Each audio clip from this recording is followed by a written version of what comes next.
Olá, queridos! Olha, é um privilégio para mim, um importante privilégio, uma verdadeira responsabilidade estar com você estudando esses assuntos. Por que é tão importante? Porque pela graça de Deus eles nos foram dados e pela graça de Deus estão nos sendo ensinados.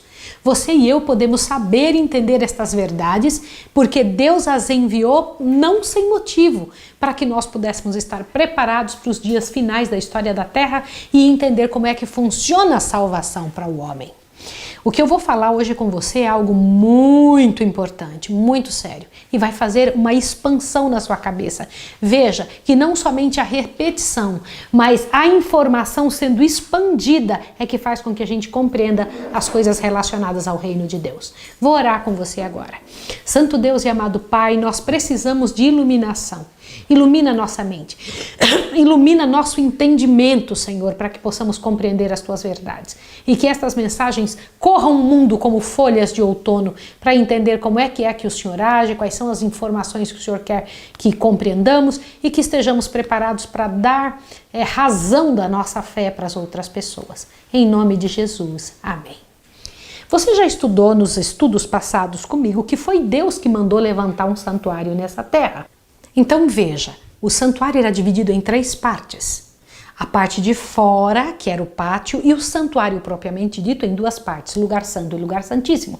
Ali se ofereciam dons e sacrifícios, como está escrito em Hebreus 9, verso 9.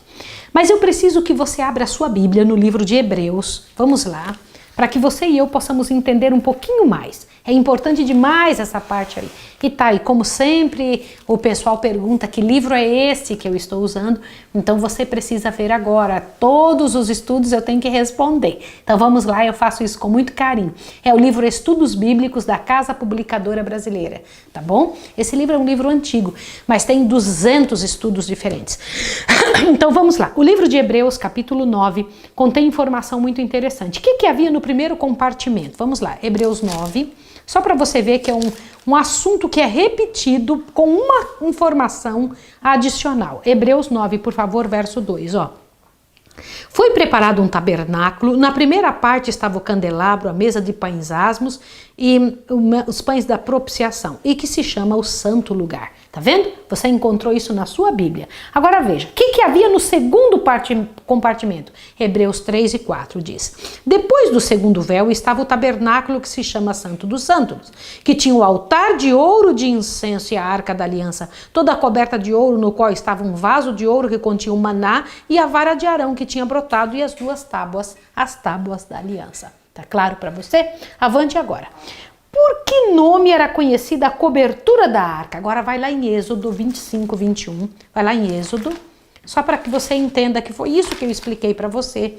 Êxodo 25, como eu tive que explicar muita coisa, Na verdade, esses estudos levam muitos dias e eu estou tentando te explicar só em 3 vezes, para que fique gravado na sua cabeça. Êxodo 25, verso 21 diz assim: porás o propiciatório em cima da arca, tampa da arca da aliança, chama propiciatório, e dentro dela porás os testemunhos que eu te darei, tá bom? Então essa é a resposta.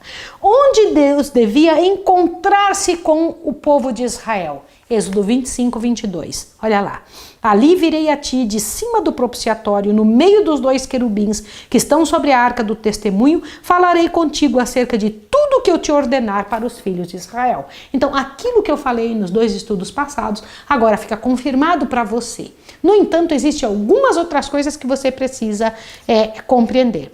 O que havia na arca sob o propiciatório? O que havia dentro da arca? Deuteronômio 10, vamos lá. Deuteronômio, capítulo 10. Deuteronômio é um livro muito claro também, com coisas muito especiais. Durante esses estudos que nós vamos fazer, eu vou dar uma pincelada para você em todos os livros da Bíblia, combinado? Assim você fica situado, você vai entender quando começa e quando termina certas histórias, aonde está Moisés, em que lugar está Noé, para onde foi Davi, você vai poder entender direitinho dentro da linha do tempo, tá? Então vai lá, Deuteronômio capítulo 10, verso 4 e 5, diz assim: então o Senhor escreveu as tábuas conforme as primeiras escrituras, os 10 mandamentos, que ele vos falara no dia da congregação, no monte, no meio do fogo, e o Senhor os entregou a mim. Desci do monte e depositei as tábuas na arca que fizera, e ali estão como o Senhor me ordenou. Aonde a tábua dos 10 mandamentos tinha que ficar? Dentro da arca, tá? Debaixo do propiciatório, tá? Quando oficiava o sacerdote no primeiro compartimento do santuário, agora começa o trabalho dos sacerdotes. Quando ele oficiava? Vai lá, por favor, Hebreus 9, verso 6. Vai lá. Eu tô assim, ó, segurando aqui o Velho Testamento e aqui o Novo.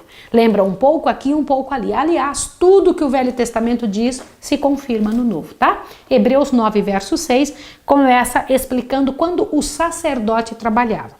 Hebreus 9,6 diz: ora, estando estas coisas assim preparadas, continuamente entram no primeiro tabernáculo os sacerdotes para realizar os serviços. Então, o sacerdote entrava só no lugar santo, só na primeira parte do tabernáculo. Combinado? O pecador comum, como eu e você, no pátio. Nós nunca entrávamos no santuário. Ainda não. Já já você vai entender quando foi aberto o santuário para a gente entrar e conversar diretamente com o nosso Pai Celestial, tá? Bom, a outra pergunta.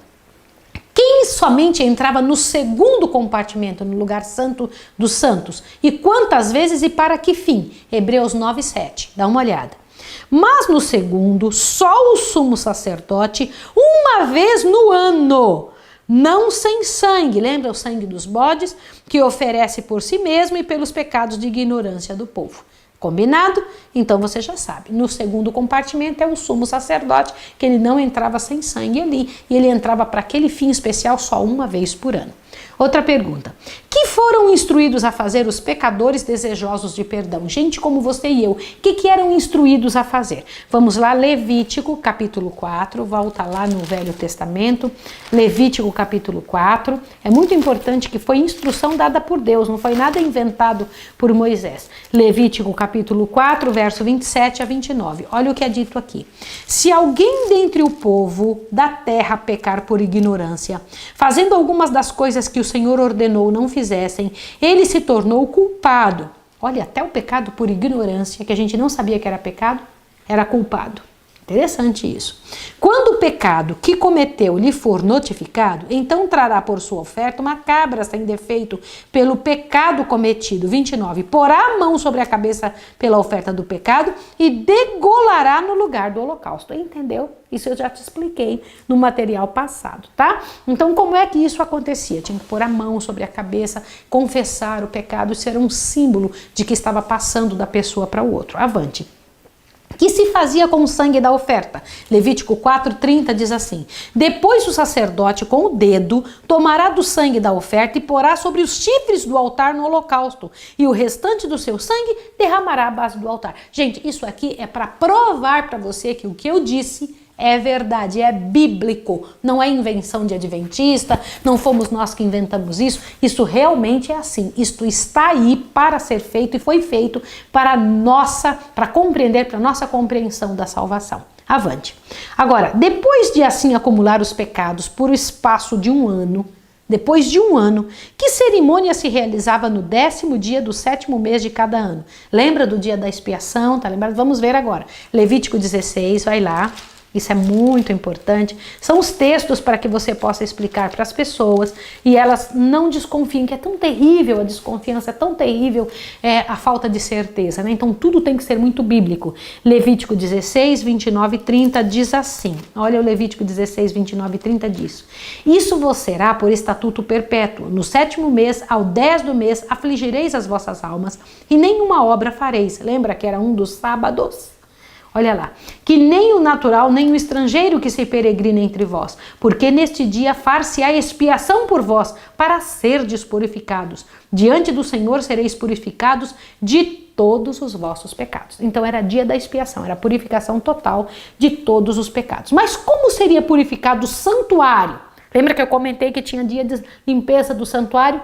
Como é que era purificado o santuário e o que aconteceria finalmente com os pecados do povo? Levítico 16, 5 e 8. Vamos lá? Levítico 16, versos 5 e 8. Olha que interessante. Da congregação dos filhos de Israel, Tomareis 2 bodes para oferta pelo pecado e 1 carneiro para o holocausto. Arão trará o novilho da sua oferta pelo pecado e fará expiação por si e pelos da sua casa. Olha que interessante. Isso é muito interessante. Continua lendo, olha só. Arão lançará sorte sobre os 2 bodes, um pelo Senhor e outro pelo bode emissário. Arão fará chegar o bode sobre o qual cair a oferta, a sorte pelo Senhor, e oferecerá como oferta pelo pecado. Mas o bode escolhido por sorte como bode emissário será apresentado vivo diante do Senhor, para fazer com ele expiação, a fim de ser enviado ao deserto como bode emissário. Como é isso? Olha que interessante. Não é interessante isso? Olha, exatamente o que eu tinha explicado para você, exatamente. Então, um bode era para o Senhor e outro bode era o emissário, o bode Azazel, tá? Agora, avante. O que era feito com o sangue do bode sobre que recaía a sorte do Senhor? Aquele que era chamado bode para o Senhor, o que acontecia com esse sangue? Levítico 16:15, vamos lá. Depois imolará o bode da oferta pelo pecado do povo e trará o seu sangue para detrás do véu. Detrás do véu tinha o quê? O Santo dos Santos. E fará com o seu sangue como fez com o sangue do novilho. E espargirá sobre o propiciatório e diante do propiciatório. Olha que interessante. Aquilo que eu tinha explicado a você. Propiciatório não é a parte de cima da arca, avante. Quer ver que vai ter mais alguma coisa? Por que era preciso fazer essa expiação? Levítico 16:16. Assim fará expiação pelo santíssimo lugar. Olha, é bíblico esse negócio de que tinha que fazer expiação pelo próprio santuário. Fará expiação pelo santíssimo lugar por causa das impurezas dos filhos de Israel e de suas rebeldias, segundo todos os seus pecados. Procederá da mesma forma para com a tenda da congregação que está entre eles, no meio das suas impurezas. É muito sério. Vocês não têm ideia quão miserável é o pecado e quão sério é o pecado. E nós estamos envolvidos nisso todo o tempo. Avante. Agora observe o que mais. Depois de haver feito expiação pelo povo no lugar do Santíssimo, que fazia então o sumo sacerdote? Levítico 16, 20 e 21. Olha o que diz aqui. Terminada a purificação do Santíssimo Lugar, da tenda da congregação e do altar, Arão trará o bode vivo. Lembra aquele bode que não tinha morrido? Aquele bode que era um bode emissário? Olha o que diz. Porá ambas as mãos sobre a cabeça do bode vivo, e sobre ele confessará todas as iniquidades do filho de Israel e todos os seus pecados, fazendo assim cair sobre a cabeça do bode os pecados. E o enviará ao deserto pela mão de um homem designado para isso. O bode levará sobre si todas as iniquidades deles para a terra solitária, e o homem soltará o bode no deserto. Olha ali, ó. Vixa que interessante. Não é interessante isso? É muito importante. Quando eu vejo isso, eu fico com meu coração ali apreensivo, porque Deus é muito detalhista. E o que aconteceria finalmente com os pecados do povo? Levítico 16, 22. Olha lá. O bode levará sobre si todas as iniquidades deles para a terra solitária, e o homem soltará o bode no deserto. Então, os pecados olha aqui, porque você tem que entender uma coisa muito séria. A parte que é do homem, Deus perdoa. A parte que é de Satanás não tem perdão. Ele tem que receber ela de volta. Por isso que ele vai morrer, ele com seus anjos. Por isso é que todas as pessoas também que não fizerem a troca com Jesus terão que morrer. Não é Satanás que vai levar a culpa deles. Satanás pode levar a parte que ele ajudou a fazer. Você está entendendo? Mas não a parte da pessoa. Isso é muito sério. É muito sério isso. Avante. Que eram este santuário terrestre e sua série de cerimônias? O que era isso? Vai lá para Hebreus 9:9. Olha o que diz. Esta é uma parábola para o tempo presente, em que se oferecem tantos dons como sacrifícios, que quanto à consciência não pode aperfeiçoar aquele que presta o culto. Era uma parábola para o tempo presente. Era uma parábola para ensinar a quem? Olha isso daqui. Presta atenção, que coisa interessante. Este era uma situação para agora. Era uma situação que estava nos fazendo entender algo que viria. Avante. De que santuário ou tabernáculo é Cristo ministro? Cristo é sacerdote, aliás, ele é sumo sacerdote também. De que santuário ele é ministro? Por favor, olha que coisa bonita. Hebreus 8:2. Olha lá. Como ministro do santuário e do verdadeiro tabernáculo que o Senhor fundou e não o homem.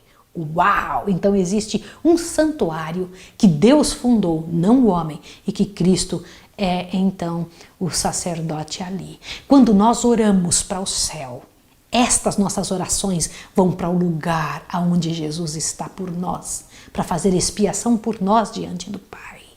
Olha que coisa linda. Mais um pouco, agora você vai entender muita coisa linda. Avante. De que era somente um tipo o sangue de todos os sacrifícios da primitiva dispensação. Olha bem, eu quero Hebreus 9:12. Olha o que diz. E não por meio de sangue de bodes e de bezerros, mas por seu próprio sangue entrou nos santos dos santos uma vez por todas, havendo obtido eterna redenção. Como? É isso mesmo que você ouviu, glória ao nome de Jesus. Jesus, quando entra diante do Pai, entra com o seu próprio sangue a nosso favor. Ele não precisa de sangue de bodes, de animais, de nada. Ele vai com o seu próprio sangue diante do Senhor. Meu Pai, meu Pai, meu sangue por esse nome que pede, que clama pelo meu nome. Isso é tremendo, é por você e é por mim. Mais um pouco, avante. Por ocasião da morte de Cristo, que acontecimento miraculoso demonstrou haverem cessado o serviço sacerdotal e as cerimônias do santuário terrestre? Esse santuário que havia no povo de Israel acabou. Por que acabou? Dá uma olhadinha o que está escrito em Mateus 27. Lembra que era um lugar onde ninguém entrava, era um lugar onde ninguém via, era todo coberto. Mas aconteceu alguma coisa que fez com que tudo isso, provando que já tinha acabado. Esse era um tempo que haveria de acontecer. Olha lá, vai lá, Mateus 27. Vai, abre para você poder entender, vai. Mateus 27, o versinho é o 50 e o 51. Diz assim, olha o que diz aqui. E Jesus, clamando outra vez, com grande voz, rendeu o espírito. Nesse instante, o véu do templo se rasgou em duas partes, de alto a baixo. Tremeu a terra e fenderam-se as rochas. Olha, rasgou de cima para baixo. Eu acho isso tremendo. Então, não rasgou de uma forma comum, rasgou de cima para baixo. O que isso significa?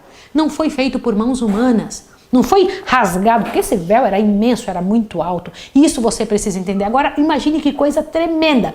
Estava aberto, mostrando que estava aberto, estava livre agora, depois que Jesus morreu, o espaço entre o homem pecador e o Pai tinha agora livre acesso, você e eu, com livre acesso diante do Pai, por intermédio do sangue de Jesus. Não precisa mais de pessoas para irem por nós, não precisa de santos, não precisa da Ave Maria, não precisa de Santo Antônio, não precisa de ninguém, nem anjos, nada. Você vai direto ao Pai por meio do sangue de Jesus. Isso não é tremendo? Isso é o que Jesus ensina por nós. Só que não para aí, tem mais um pedaço. Que relação mantém o santuário terrestre para com o celestial? Vai lá, vamos Hebreus 8, verso 5. Vai de novo no livro de Hebreus. Hebreus 8, verso 5. Eles servem num santuário que é figura e sombra das coisas celestiais. É por isso que Moisés divinamente foi avisado quando estava a construir o tabernáculo. Vê que faças tudo conforme o modelo que te foi mostrado no monte. O modelo que foi mostrado para Moisés era o modelo do que já tinha no céu. Esse santuário feito por mãos celestiais, a mão do Senhor. Glória ao nome de Deus. Por meio de que comparação se mostra que o santuário celestial será purificado? Como assim? Claro, para pensar comigo.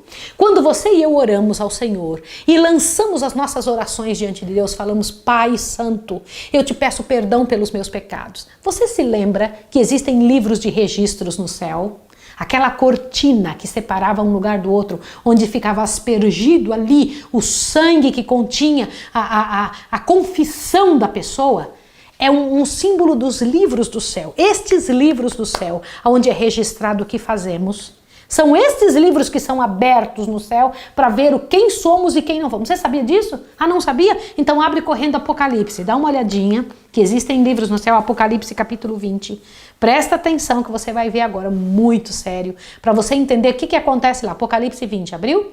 Olha só o que diz o verso 12. E vi os mortos, grandes e pequenos, que estavam diante do trono e abriram-se os livros. Abriu-se outro livro que é o da vida. E os mortos foram julgados pelas coisas que estavam escritas nos livros, segundo as suas obras. Então veja, os anjos de Deus, eles marcam o que fazemos, registram ali o que fazemos. Os anjos de Satanás também registram, mas um dia você vai entender por quê. Mas vamos entender os anjos de Deus. E este material é colocado diante de Deus como prova, não que Deus não saiba.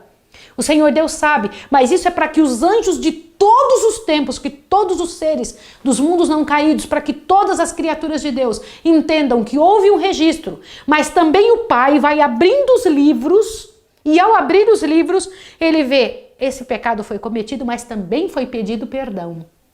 Os nossos pecados sujam o santuário de Deus no céu.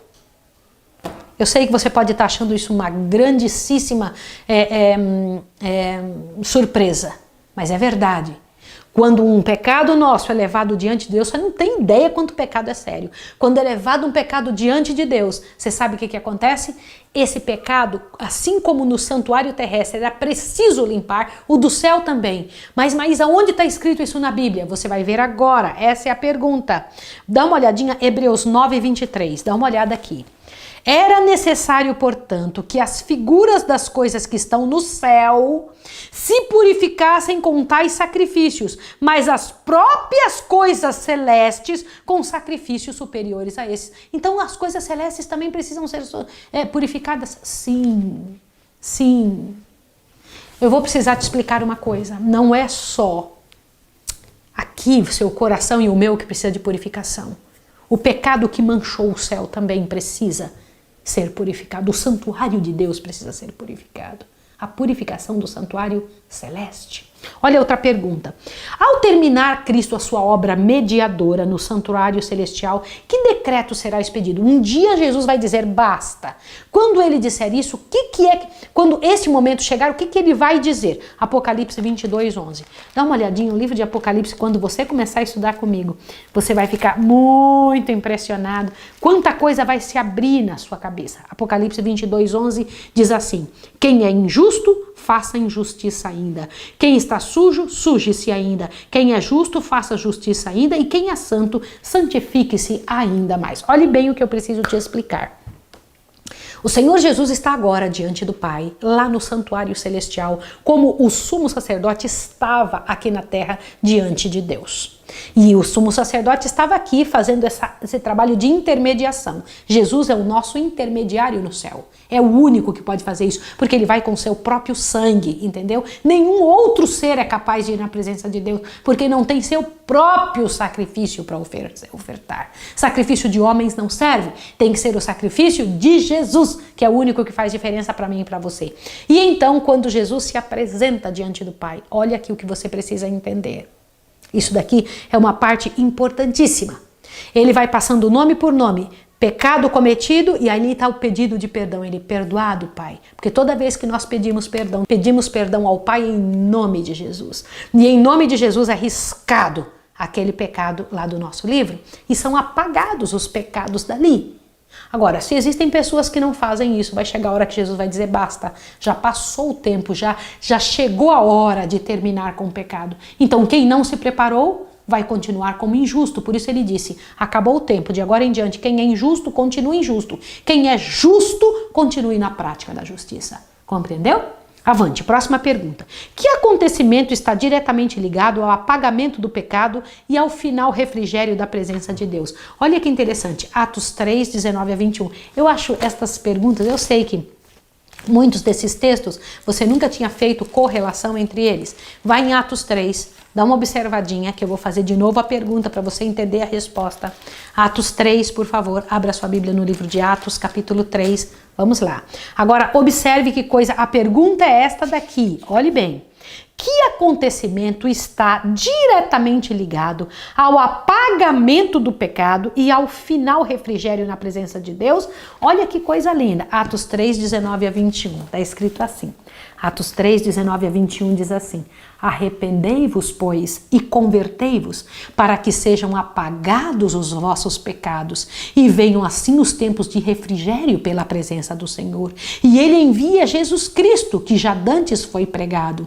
Convém que o céu o contenha até os tempos da restauração de tudo, dos quais Deus falou pela boca de todos os seus santos profetas desde o princípio. Veja, os apóstolos entendiam isso que eu estou explicando para você. Eles entendiam. Eu, infelizmente, tenho visto uma quantidade imensa de cristãos que não compreendem esta verdade e hoje você pode compreender. Louvado seja o nome de Deus. Só que ainda tem mais 4 perguntas.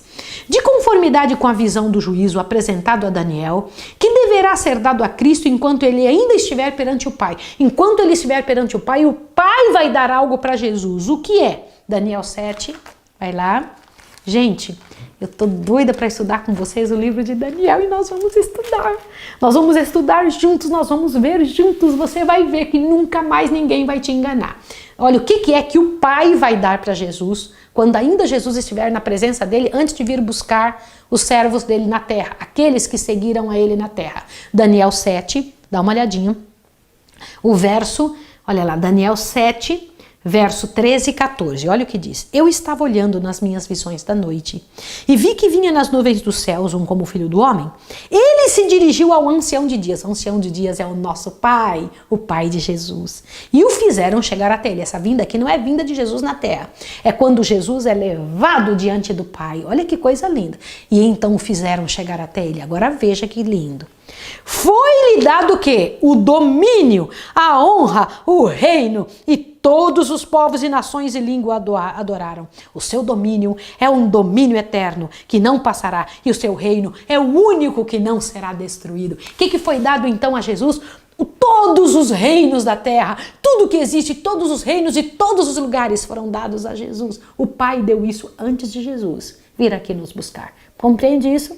Isso foi visto por Daniel. Nós ainda vamos estudar. Vamos ver mais 3 perguntas ainda? Então, o que é? Olha, a pergunta é, que acontecerá quando o Senhor descer do céu? 1 Tessalonicenses 4, gente, tão bonito isso aqui. 1 Tessalonicenses 4, verso 16 a 18, diz assim: pois o mesmo Senhor descerá do céu com um grande brado, a voz do arcanjo, ao som da trombeta de Deus, e os que morreram em Cristo ressuscitarão primeiro. Lembra que eu já estudei isso com você? E avante. Depois nós, os que ficarmos vivos, seremos arrebatados juntamente com eles nas nuvens para o encontro do Senhor nos ares, e assim estaremos para sempre com o Senhor. Amém. Queridos, entendeu o que vai acontecer nessa hora? Isso é muito bonito. Eu ainda vou pincelar muitas coisas sobre isso com você, mas encha o seu coração dessa esperança. O único arrebatamento que vai existir é este. Depois eu vou explicar o que é arrebatamento, que o pessoal fala que é secreto por aí, tá? Depois eu vou explicar.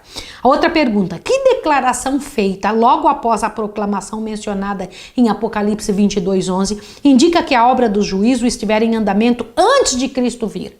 Qual é a certeza que a gente tem que o julgamento acontece antes de Jesus vir? Apocalipse 22:12. Olha o que diz aqui. Olha só, presta atenção. Eis que cedo venho. A minha recompensa está comigo para dar a cada um segundo o quê?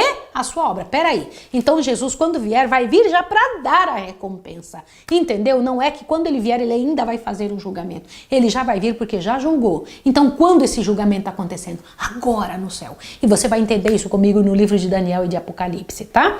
Agora um pouco mais. Existe um tempo determinado para a purificação do santuário? Existe?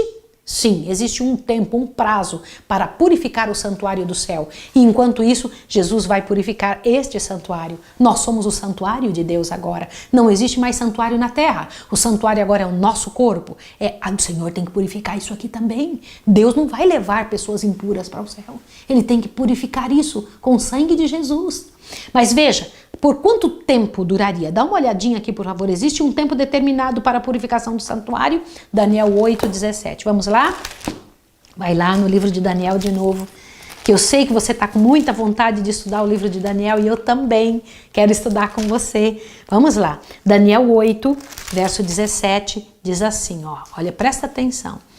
Ele veio para perto de onde eu estava, e vindo ele, fiquei assombrado, e caí com o rosto em terra, mas ele me disse: entende, filho do homem, porque esta visão se realizará no fim do tempo. Mas agora olha o verso 14, e ele me disse: até 2300 tardes e manhãs, e o santuário será purificado. Ele tinha dado um prazo. Que prazo é esse, 2300 tardes e manhãs?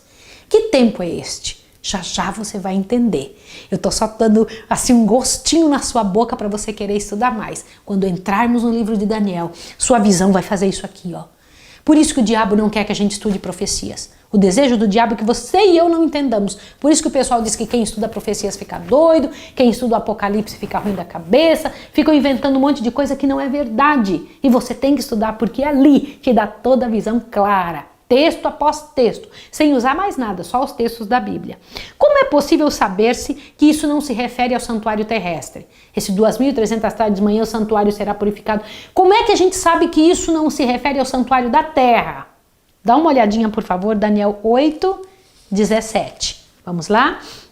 Daniel 8:17 diz: ele veio para perto de onde eu estava, e vindo ele, fiquei assombrado, e caí com o rosto em terra. Mas ele me disse: entende, filho do homem, porque essa visão acontecerá, se realizará quando? No fim do tempo. Não tem santuário nenhum, o santuário acabou no ano 70, em Tito.